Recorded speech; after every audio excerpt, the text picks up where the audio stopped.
Oh, Bad Boy Week? Yeah, we have a Bad Boy Week.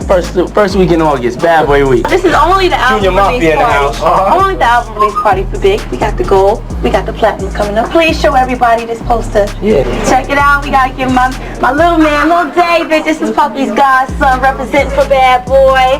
Yeah. That's the flavor right Is he gonna be coming out with some joints too, Puff? I mean, we're grooming him now. We getting this flow together. You know what I'm saying? The visionary of life. I'm saying. Flow together. Oh, we gonna be chilling here at the Notorious Big's party. That's right. Y'all been missing it. Oh my goodness, looking back, some of these old Diddy videos just do not age well at all. Hey yo, thanks for tuning in to The Source, your source for celebrity news. Check this out. As you already know, P. Diddy has been hit with 6 new lawsuits. As promised, Tony Busby and his law firm submitted 4 new lawsuits from 4 men and also 2 women who say that the diddler diddled them at different locations and events. Alright, so today, we're going to look at 3 out of 6 of the lawsuits, and we're going to discuss some of the potential hurdles that each case may face when presented to a jury. Alright, so let's get started. The first lawsuit was submitted by a John Doe who claims that he was 16 years old when P. Diddy invited him out to the Hamptons for a white party, and while he was there, Diddy essayed him. Under the factual allegations portion of the lawsuit, it says, Mr. Combs' legendary white parties in the Hamptons were well known by many, including John Doe, the kind where countless celebrities would attend. In 1998, when John Doe was only 16 years old, he was recruited out of New York City and indeed, while residing in New York City, received an invitation to one of Combs' parties through a mutual connection. When he received the invitation, he felt like he finally had the opportunity to rub shoulders with the who's who of the industry. He thought it could be his chance to break into the music industry. Others from New York City received such invitation to go to the Hamptons for the party. Indeed, many of those at the party were in fact New Yorkers. The party took place at Combs' mansion in the Hamptons. As John Doe entered, he spotted countless celebrities and A-listers who were from the music and entertainment industry. He recognized faces he had seen on TV and on the big screen. As John Doe made his way through the crowd towards the restroom, he unexpectedly bumped into Combs. Shocked, John Doe found himself face to face with Combs, a titan in the music industry, standing right in front of him at his own party. Doe took a picture with Combs at the 1998 party.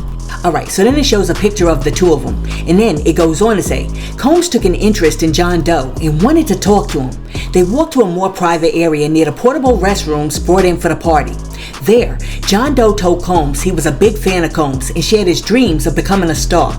Combs smiled, telling him he had the potential and the quote-unquote look. When John Doe admitted his voice was not great, Combs assured him that it didn't matter. Combs made it clear that the only thing that mattered was having the right look for the industry, and with it, Combs could transform Doe or anybody into a star. Despite the pleasant conversation which occurred, things took an unexpected turn for the worse. Combs abruptly told John Doe that he needed to drop his pants. John Doe, caught completely off guard, confusingly asked Combs to repeat himself. Combs made himself clear. He instructed John Doe to drop his pants and expose his joystick so that Combs could inspect it, explaining it was a rite of passage and the route to becoming a star, and also as a way to prove himself. Quote, "Don't you want to break into the business?" End quote. Doe immediately felt uncomfortable, froze, and did not know what to do. Combs remained calm in front of him and stretched out his hand in a cup position. Out of fear, anxiety, and the imbalanced power dynamic between himself and Combs, John Doe then dropped his pants and exposed his joystick as Combs previously instructed. Combs moved closer and grabbed John Doe's joystick and with his hand. He firmly cupped and held on to John Doe's for an extended period of time. During this time, Combs moved his hand in such a fashion to manipulate John Doe's, squeezing and feeling him. Doe was only 16. Combs abruptly let go of John Doe's and told him that his people would be in touch. Combs continued with his party as if nothing had happened, but for John Doe, everything had changed. John Doe eventually recognized Combs actually assaulted him by and through his power and influence over John Doe because he knew John Doe wanted to become a star. As a result of Combs' actual assault onto John Doe while he was a minor, John Doe experienced damages including pain and suffering, mental anguish, physical impairment, and emotional torment. The interaction continues to humiliate and cause shame on John Doe. Because of Combs' power and notoriety, plaintiff was afraid to report what had happened. John Doe became yet another sexual assault victim of Combs's through the same pattern and abuse of influence Combs exercised over others previously. Alright, so a lot of people might get mad when I say this, but as I'm reading through this lawsuit, I'm thinking to myself, John Doe is going to have a very difficult time winning this lawsuit. Because 1, he has to prove that Sean Puffy Combs knew that he was 16. 2, because he's saying that this whole thing occurred outside in public near the porta potties, he's going to have to prove how Sean Diddy Combs could have done this to him without anybody else at the party seeing this happen. Because if you ever look at any of the old footage from Diddy's white parties, you will notice that people are sprawled out everywhere. I mean, you got Aretha Franklin on a lawn chair, you got Mariah Carey sitting over there, and you got like Howard Stern, Ashton Kutcher, and Axl Rhodes coming out of the pool flipping their hair. So, once again, people are everywhere. 3, you gotta come with more evidence than a photo, because if you don't, it becomes a situation of he said, he said. And 4, if you went to the Hamptons, how did you get there? And how did you get back to New York City? And when you were traveling back to New York City, did you share your story with the person that you were traveling with? In other words, is there anyone else who can corroborate your story? And also, over the last 30 years, have you ever shared this story with anyone else prior to filing this lawsuit? Now, just so we're clear, I am in no way trying to victim blame, but instead, I'm evaluating this lawsuit from the perspective of what obstacles does this individual have to overcome in order for a jury to say Diddy is guilty? And also, really quick, let me give some people out there some free advice. If you have been the victim of SA and you're not really comfortable going to the police, or you don't want to talk to anybody about it because you're just not ready, here's something that you can do. Write yourself a letter explaining what happened. Then seal it in an envelope, put a stamp on it, and mail it to yourself. And then, when that letter comes back to you, never open that letter, but instead put it in a safe place, because at least that letter will serve as some sort of proof to prove that on the date in question, something did in fact happen to you. Now, of course, your first recourse should be to go to the cops or to go to a hospital to get checked out. But if you really can't emotionally do that, write yourself the letter. Alright, so on to the next lawsuit. It says, in or around June 1995, plaintiff attended a promotional party at Elks Plaza in New York City for the music video One More Chance by Biggie Smalls. The event was packed with high-profile guests. While plaintiff was dancing with friends, Combs approached her and asked to speak to her privately. Expecting an innocent conversation, plaintiff agreed and followed. Once alone in a bathroom, Combs unexpectedly began kissing plaintiff. Feeling uncomfortable and confused, plaintiff asked him to slow down, believing they were there to talk. Instead, Combs advanced aggressively. When plaintiff attempted to pull away, he violently struck her, slamming her head against the wall and causing her to fall on the floor. Disoriented and in pain, plaintiff tried to escape, but Combs hit her again, making it nearly impossible for her to move.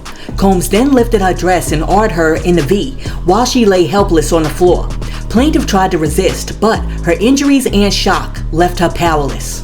After the assault, Combs adjusted his clothing in a nonchalant manner and then threatened plaintiff, saying, "You better not tell anyone about this or you will disappear," leaving plaintiff terrified for her life. Combs left the bathroom, abandoning plaintiff in a state of shock, fear, and shame. Plaintiff remained on the bathroom floor for a while, trying to regain her composure.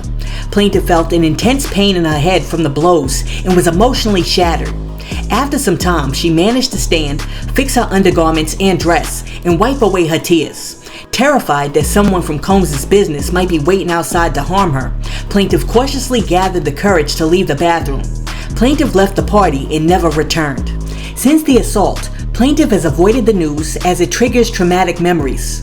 For years, plaintiff kept the assault secret, fearing retaliation from Combs and Combs' business. Alright, so similar to John Doe in the first lawsuit, Jane Doe is going to have a similar uphill battle convincing the jury that she's telling the truth. Because if you ever went to a party at Elks Plaza, the Tunnel, the Palladium, Bentley's, anywhere back in the day, then you know that these clubs are packed from wall to wall, including the bathrooms. Source, can you please show an example of a party that was popping off at Elks Plaza back in the day?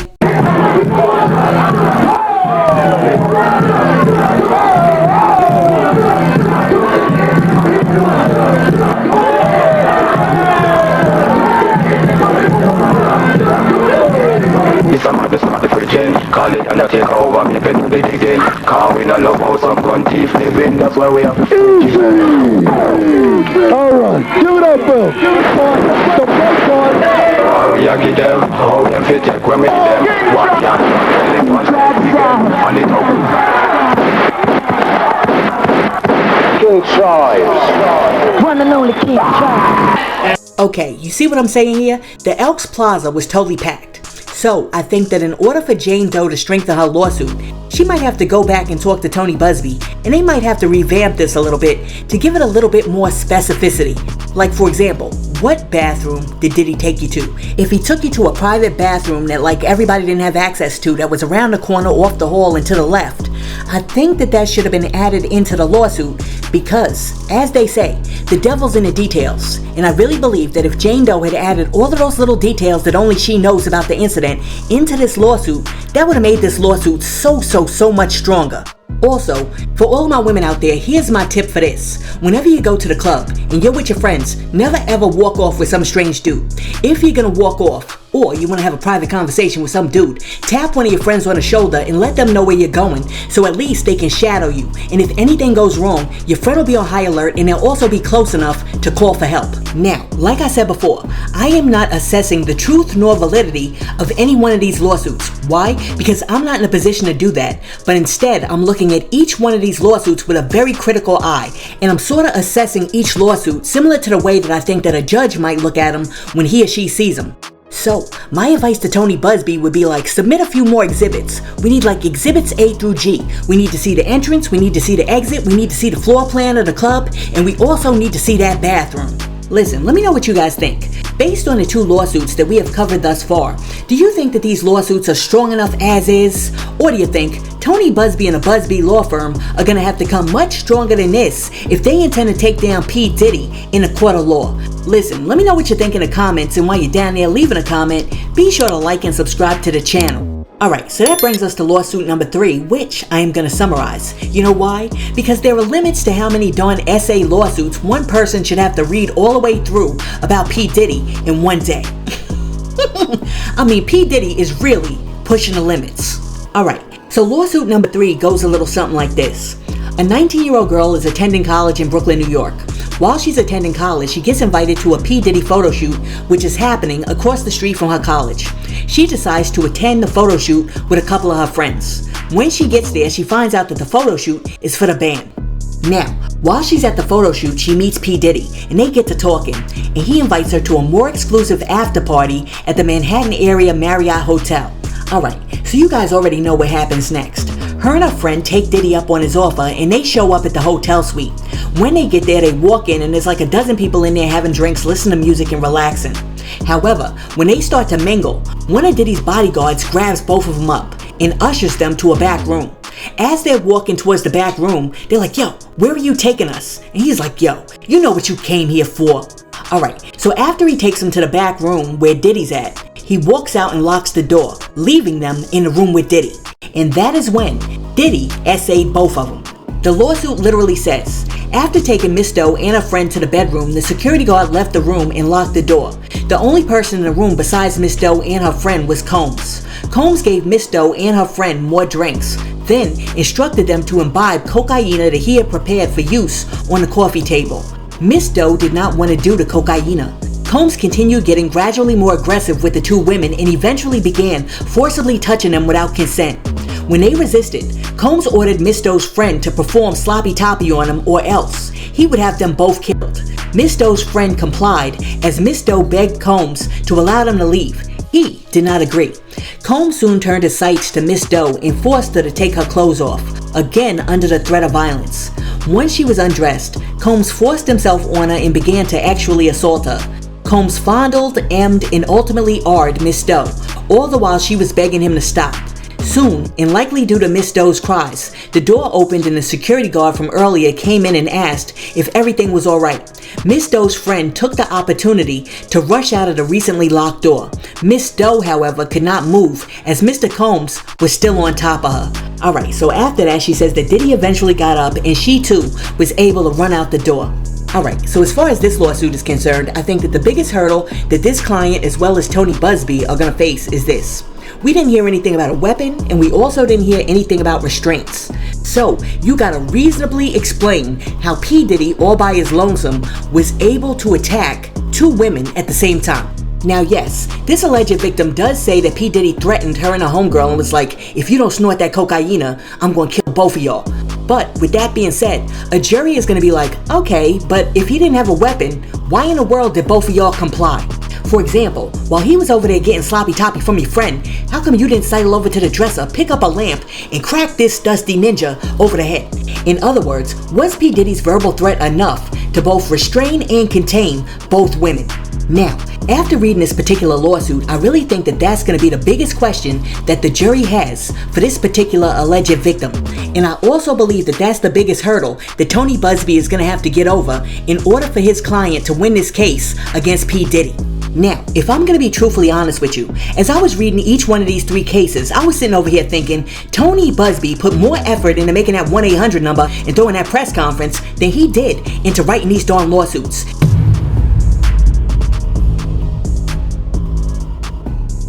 Your call may be recorded for call quality assurance purposes. Thank you for calling the Sean P. Diddy Combs Abuse Helpline. We understand the strength and courage it takes to come forward. Any information you provide will be kept completely confidential, but we expect full honesty in order to properly assist you with your potential case. By staying on the line, you agree to provide accurate information to the best of your knowledge under penalty of perjury. Please hold for the next available representative. I swear, I'm just over here shaking my head because it appears that Tony Busby may have sacrificed quality for quantity. But after I got finished thinking that, I was like, maybe I'm wrong. So I jumped on YouTube and I went to this lawyer's website because I also wanted to hear her take on it. And this is what she had to say about these particular lawsuits. Check this out. One of the things that I told you all about the civil lawsuits is that eventually some of these lawsuits are going to make people start side-eyeing, like, and then everyone starts out like, I don't want to victim shame, but that's how they start out, because sometimes you just have to use common sense and logic, and some of the stuff just ain't, the math is not always math. All right. And I said that before. I was like, eventually that's going to start happening more often. And then people are going to start side-eyeing some of the accusations. Now, when Cassie came out, I think we all were like, what you got to say about that? I deny everything. Like, yeah, all right, Diddy. That's kind of like how we all were. But as some of these lawsuits started going, there's some of the attorneys that were the ones on these lawsuits. We were looking at them a little bit funny. And so now it looks like Diddy's attorney is taking that posture to try to use some of these lawsuits and some of the allegations that seem a bit wild, and some of them, or some of the ones that seem questionable, and he's putting those in his filings. He's showing the court that a lot of this stuff is prejudicial, and it's causing almost like a circus out here, because we're reading these lawsuits. Now, I did see the 6 lawsuits that were filed yesterday. It was by attorney Busby. He was the one that said that he was going to file 120. He did a 1-800 line for people. Hey, like if you call it, it literally just says like, have you been assaulted by Sean Diddy Combs? Like straight up has a 1-800 number. And when he did the press conference, he made it seem as if his lawsuits and those factual allegations were going to be at least akin to Cassie, or if not worse. That's what I got out of it, especially when you talk about minors and you talk about things of that nature. So when I actually saw the lawsuits yesterday and I seen that it was 20 pages, most of them were around 20 pages. Then the factual allegations pertaining to his client was like at most a page and a half at most. And then it goes into what the claims are against Sean Combs. However, the beginning, all it did was talk about everybody else's lawsuits, his criminal case, what his MO was in all those other lawsuits, and almost like, you should just believe my client because all of these other people's lawsuits or whatever were filed, as if those aren't just allegations at this point. So when I went straight down to the factual allegations, and I was looking at to see what those allegations were, and I didn't get the Cassie effect. The Cassie effect made me say, oh, what? Oh my God. I didn't get that on those lawsuits. You know, maybe it's more. He said it's 120 of them, so those were only the first, 6? All right, so after Pam Esquire gave her professional opinion, she also took a few calls, and one of the callers called in and said this about Tony Busby's first 6 lawsuits. Check this out. I be at work, I just be reading, because, you know, it be something to do at work. Because, you know, like my job don't be paying me to do my real work. But, you know, I be at work and I just be reading. Because if they pay me to read, I mean, might as well read some other stuff, you know, on the other monitor too. You know, reading is reading. So, you know, I'm just reading. I'm like, I expected the lawsuits to have a little more oomph to them. My girl said, I be at work, but they don't be paying me to do my real work. So I'm sitting over here reading these Diddy files. Oh my goodness. Listen, let me know in the comments. Do you agree with Pam Esquire and the caller when they say that these particular lawsuits don't have enough oomph? Listen, let me know what you think in the comments. Do you think that Tony Busby's first 6 lawsuits are strong enough? Or do you think Diddy about to win all of these cases? Let me know what you think in the comments, and while you're down there leaving a comment, be sure to like and subscribe to the channel and share this video with your friends. Hey yo, thanks for tuning in to The Source, your source for celebrity news. Peace.